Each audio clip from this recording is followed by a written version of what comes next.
What is going on, YouTube Nation? This is Dark Dividend. If you guys are new to my YouTube channel, make sure you subscribe and hit the notification bell so you don't miss future videos.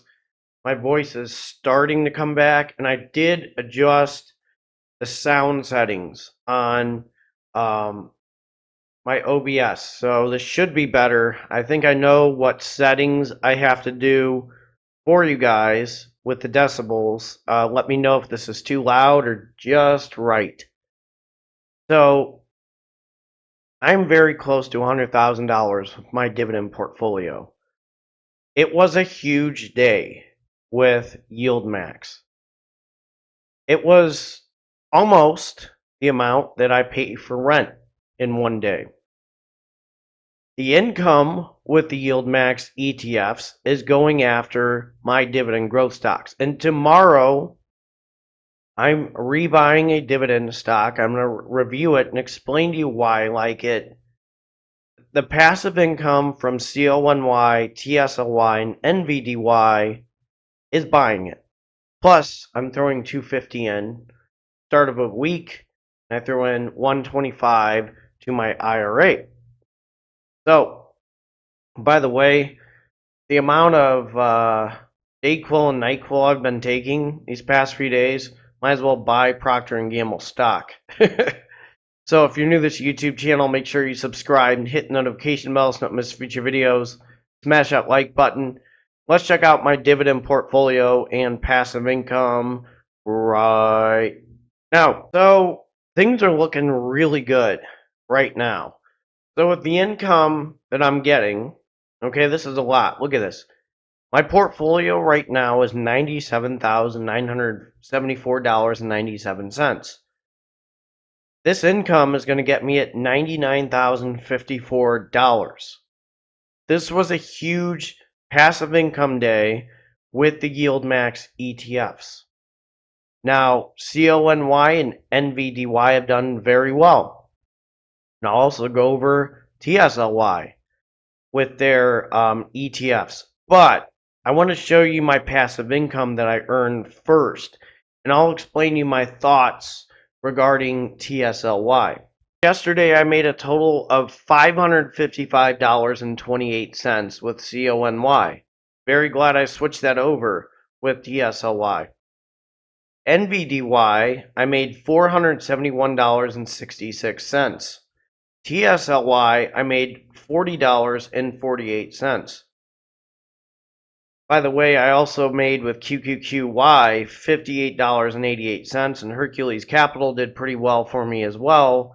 That gave me a total of $87.51. So again, the dividend snowball effect is really kicking in.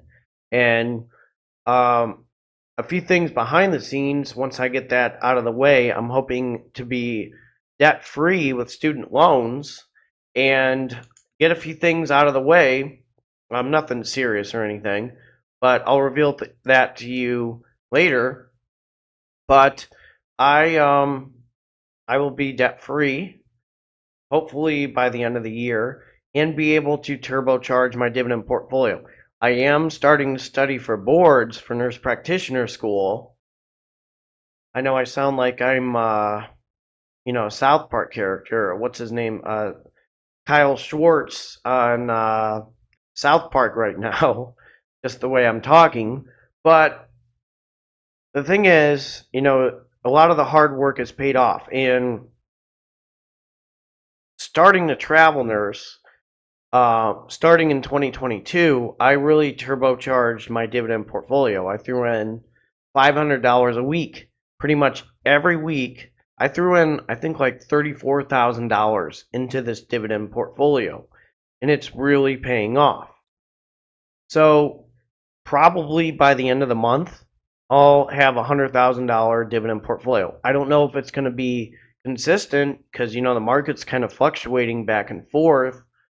I can't officially claim I'm at the $100,000 mark because, I can lose $2,000 in a day just from the market fluctuating. So I don't think I'll be able to declare $100,000, but when I reach that, there will be a video on here for sure. But let's go over CONY, NVDY, and TSLY. I'm going to be very straightforward with the coin option income strategy ETF. Again, it's not actual shares of Coinbase. I've done numerous reviews on CONY, but I will say it's directly correlated with Coinbase. Coinbase is doing good, they do good. And I'm going to jump to their dividend distribution that they did for this month. This was a good month, $1.66. That is fantastic. All right, it's not going to always be set in stone. I always say dividend growth always wins. I use the passive income with CONY, NVDY, and TSLY to buy dividend growth stocks. Eventually, the dividend growth stocks will overpower the Yieldmax ETFs. The Yieldmax ETFs are like the tortoise and the hare.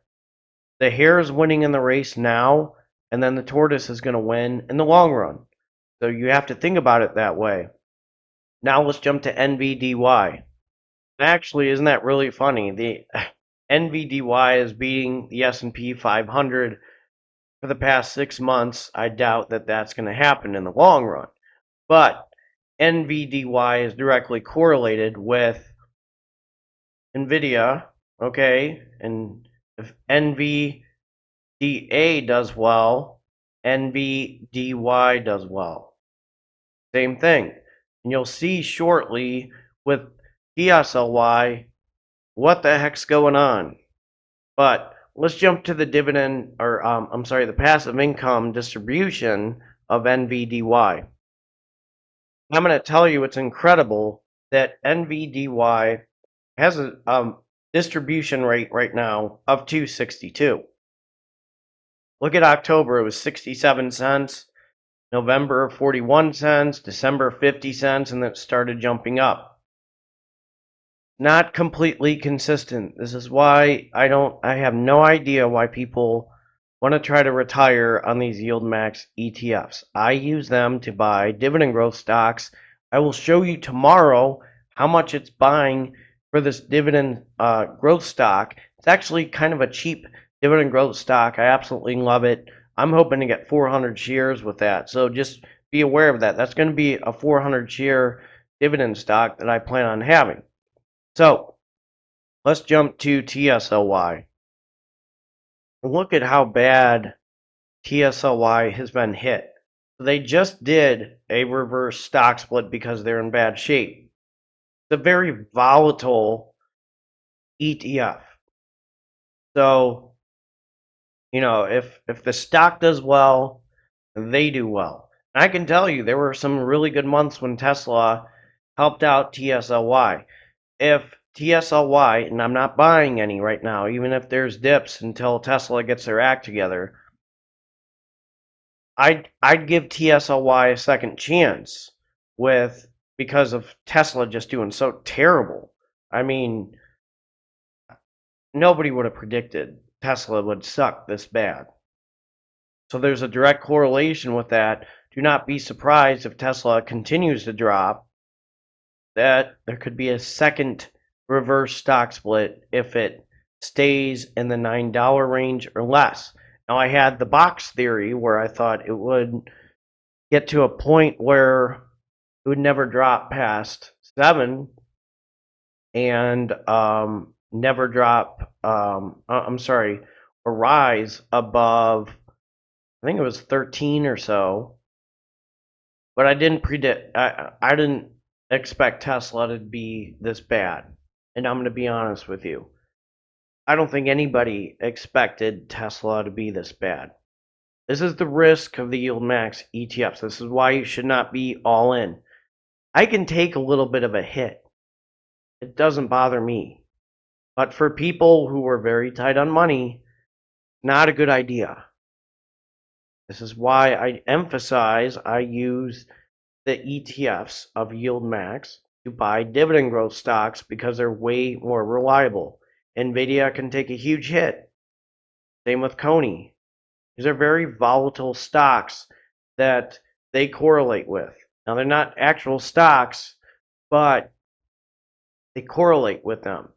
So I'm going to jump to the dividend history or the passive income distribution of TSLY, and I'll show you as well. And look, I'm still going to give TSLY maybe another chance. Maybe get to 100 shares and see what happens. Now's not the right time. What I'll probably do is buy shares on etrade and then start buying more shares for M1 Finance. I mean, again, it has done an incredible job buying my dividend growth stocks. I'm just being straightforward for you. That's what I use it for. So look at the distribution. June, $1.60, July 213, August 166, September 116. Now it looks like that because you can correct me if I'm wrong, but this appears to look like this because of the reverse stock split. So again, it's decreasing in distribution per share. That's still a red flag for me not to go in or invest because there could be a risk of a reverse stock split. So I'm not touching them right now with the 10-foot pole. I like them. Don't get me wrong. I mean, I'm not going to declare something a yield trap until there's like 2 or 3 years of consistency and stuff and time frames. I mean, this is because of Tesla going down. I wouldn't go all in it. This is why I'm diversified in the Yieldmax ETFs. But there's still maybe an opportunity. I can throw some play money in. I wouldn't, if you're trying to do a certain strategy, I wouldn't do that. But if you have play money, 1,000, 2,000, with my travel nurse money, sure, see what happens.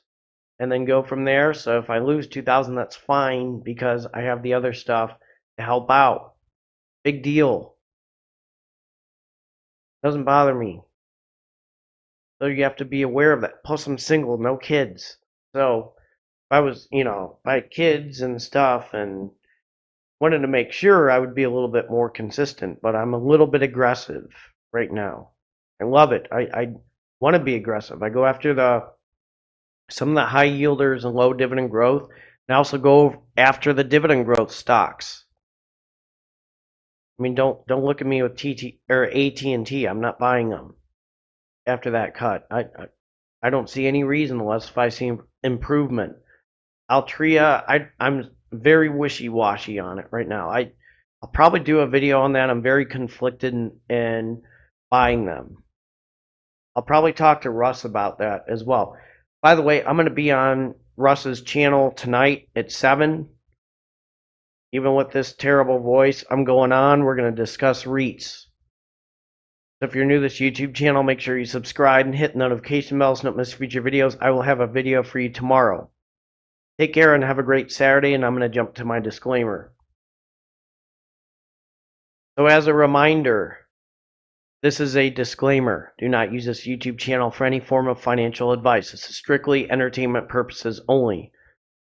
I'm very transparent with my buys. I cannot confirm that I'm long with TSLY, NVDY, and CONY. If a reverse stock split happens, I may get rid of them. You don't have to buy stuff because I buy it. This is just, I'm very transparent with my buys, my decisions. Things can change. I'll tell you if I'm pretty much long on dividend stocks. Do not use this YouTube channel for any form of tax purposes as well. Go see a tax advisor, go see a financial advisor, or somebody certified to give tax advice and financial advice.